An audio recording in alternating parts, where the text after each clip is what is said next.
Yo, so paano ko ba nakuha ang 100 subscriber? So ituturo ko sa inyo kung paano ko naabot ang 100 subscriber. So ano ang mga pinagdaanan ko bago ko ito nakuha?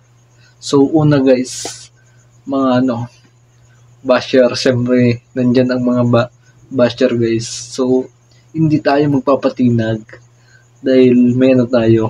Gusto natin makatulong sa mga dyan, vlogging. Huwag kayong magpa-apekto sa mga sasabihin ng iba. Tuloy-tuloy lang. Maniwala ka lang sa sarili mo. At self-confidence. Yan lang ang una kong payo. So, pangalawa guys. Siyempre, dapat may mga aral na natutunan ang mga viewers natin dito kung paano natin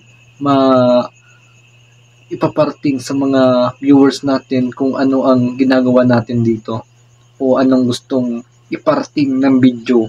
So dapat naiintindihan nila ang mga salita mo, yung mga video na gusto mong iparting kung ano ba. O tulad sa pagluto guys, syempre may matututunan sila kung paano magluto, magbasa, kung paano magbasa. Dapat ganyan. Parang nasa eskwela lang tayo dito sa YouTube. So, pangatlo guys.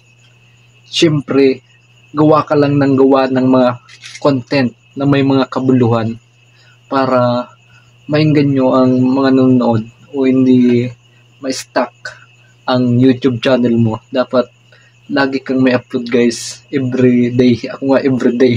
So, marami na yan. Mas marami pang upload sa subscriber. Pero naka 100 tayo ngayong araw guys.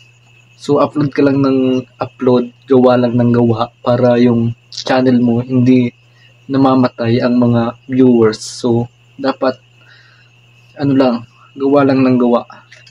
So pang-apat na guys, syempre dapat mahal mo ang ginagawa mo.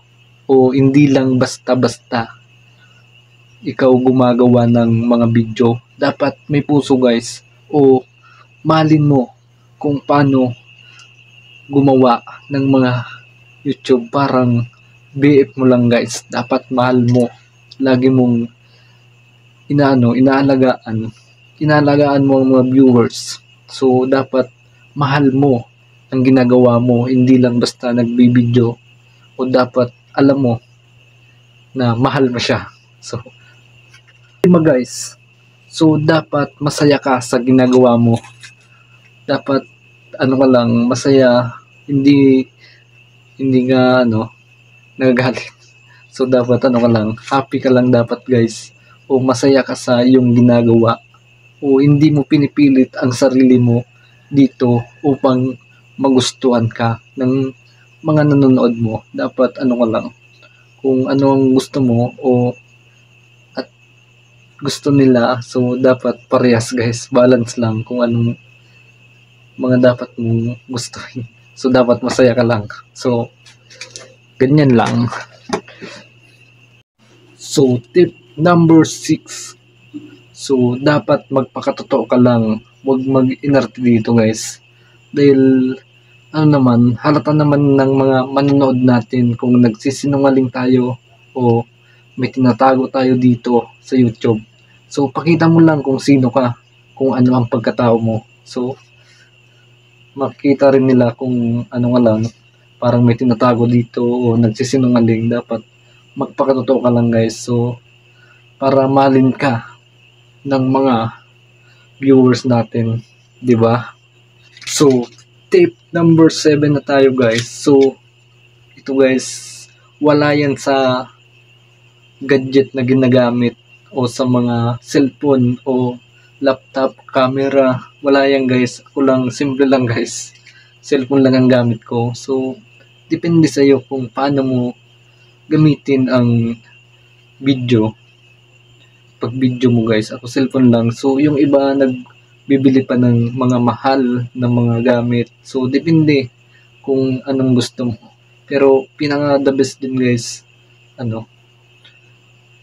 paggawa mo kung paano mo gagawin yung video.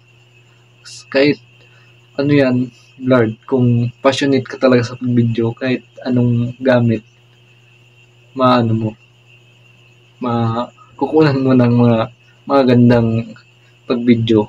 So, yun lang ang tip number 7. So, number 8, sabi nilang kumayos ang kamay, pero tip number 8 guys, time management tayo.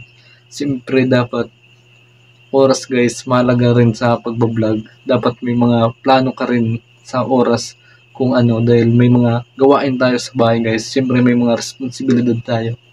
So dapat alam natin kung anong gagawin natin, kung anong oras tayo magbibideo. So mahalaga rin ang oras guys sa pagbibideo. Kung anong oras tayo maggagawa, dapat daanan natin ng oras ang pagbibideo. Hindi lang basta-basta. Siyempre, dapat quality versus quantity. Ganyan lang guys. Tip number 9. So, sa editing naman tayo guys. So, huwag magmadali guys sa pag-edit. So, kahit hindi madali, basta may quality yung edit natin. So, kahit hindi naman tayo professional na editing, so dapat aralin natin o palagahan natin ang edit guys, dahil isa yan sa nagpapaganda ng ating video. So pagandahin natin ang edit natin guys. So, kahit ako hindi naman maganda, pero nilalanan ko rin ng oras ang pag-edit guys, dahil isa sa nagkakainganyo ang magandang edit guys. So nakikita nila ang quality rin ng edit natin. So, mag-aral tayo guys, mag-search tayo sa YouTube kung paano. Number 10. So, huwag mag-alala guys. Ito ang papaanoin ko sa inyo. Huwag mag-alala sa views. Dahil kahit 1 views lang yan guys, malaga na yan.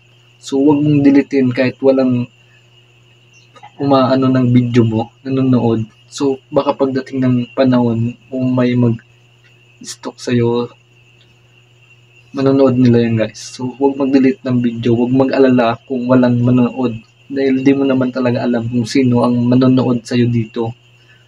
Kahit kamag-anak mo, di mo alam kung susuportahan ka ba sa vlogging. So dapat lang tayo, huwag maniwala lang tayo na rarami ang subscriber natin. So salamat guys, hanggang dito na lang.